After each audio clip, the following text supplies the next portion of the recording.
This channel does not promote any violent, harmful, or illegal activities. All content provided by this channel is meant for an educational purpose only.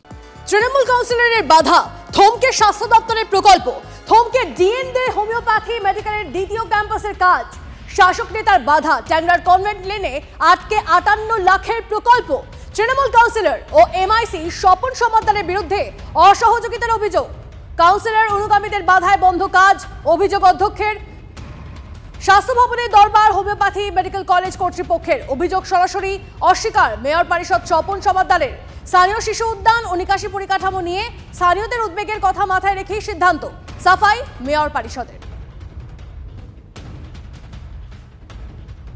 রাজ্যের প্রথম সারির homeopathy medical college ডিএনডে homeopathy medical college, সেই কলেজের পরিকাঠামো উন্নয়নের জন্য মুখ্যমন্ত্রী তথা স্বাস্থ্যমন্ত্রী মমতা বন্দ্যোপাধ্যায়ের কাছে আর্জি জানিয়েছিলেন ডিএনডে হোমিওপ্যাথি মেডিকেল কলেজের পড়ুয়ারা। সেই আর্জিতে সাড়া দিয়ে রাজ্য স্বাস্থ্য দপ্তর ডিএনডে হোমিওপ্যাথি মেডিকেল কলেজের জন্য 58 লক্ষ টাকা বরাদ্দ করেছিল। দ্বিতীয় ক্যাম্পাস তৈরি হওয়ার কথা কনভেন্ট লেনে, আর সেই কাজই থমকে রয়েছে গত 1 বছর ধরে।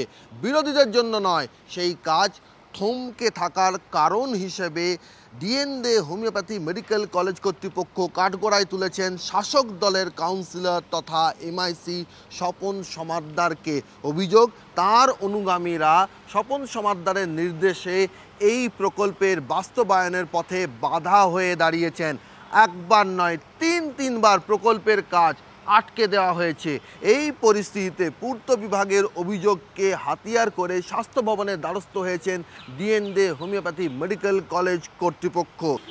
ক্যামেরায় সুদেবের সঙ্গে Sourav Dutta, TV9 Bangla, Kolkata.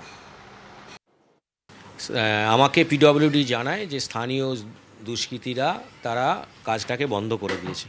Local councillor তিনি সহযোগিতা করলে আমার মনে হয় ব্যাপারটা অনেকখানি সলভ হয়ে যাবে। তার অসহযোগিতা করার কারণটা বলতে পারছি না। তিনি তো সেইভাবে আমরা মিটিং করার চেষ্টা করেছি, তিনি সময় দিতে পারেননি তার সময়ের অভাবে। এটাই আমাদের সবচেয়ে বেশি একটা দুশ্চিন্তার কারণ, যে এইভাবে কাজ যদি আটকে যায় তাহলে আমরা কিভাবে করব কাজটা কমপ্লিট করা। সরকারেরও একটা নির্দিষ্ট সময় আছে, সেই সময়ের মধ্যে টাকার স্যাংশন তারা করে, তারপর তাদেরকে আমাদের ইউসি দিতে হয়। এটা তো একটা খুব একটা বাজে পজিশনে আমরা আছি আর কি। একটা বাউন্ডারি ওয়াল দেওয়ার জন্য আমাকে তদানীন্তন প্রিন্সিপাল মিস্টার শ্যামল ব্যানার্জি ফোন করেছিলেন, এটা সত্য। তখন আমরা বলেছিলাম একটা জয়েন্ট ইন্সপেকশন যাতে করা যায় ভালো হয়। যদি ইন্সপেকশনের ডেট অবধি তারা অপেক্ষা করতে না পারলো, তা এলাকার লোক যদি কিছু করে থাকে সেই দায়িত্বটা কি কাউন্সিলর? আমাদের মাননীয় মুখ্যমন্ত্রী উন্নয়নের মন্ত্রী, উন্নয়নের একটা নিদর্শন দিক নির্ণয় করছেন, একটা প্রতীক। তার কাজ আটকে দেওয়ার ক্ষমতা আমার বা আমাদের কারো আছে?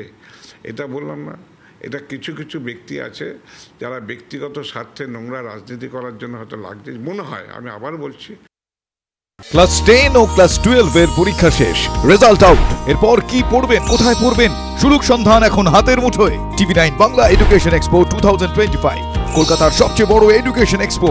ডিগ্রি না ডিপ্লোমা, কোন কোর্স করবেন, কিভাবে প্ল্যান করবেন নিজের ক্যারিয়ার, সব প্রশ্নের উত্তর একটাই। TV9 Bangla education expo. একই ছাদের তলায় থাকছে নামকরা সব ইঞ্জিনিয়ারিং কলেজ, বিশ্ববিদ্যালয়, মেডিকেল ও ম্যানেজমেন্ট ইনস্টিটিউশন।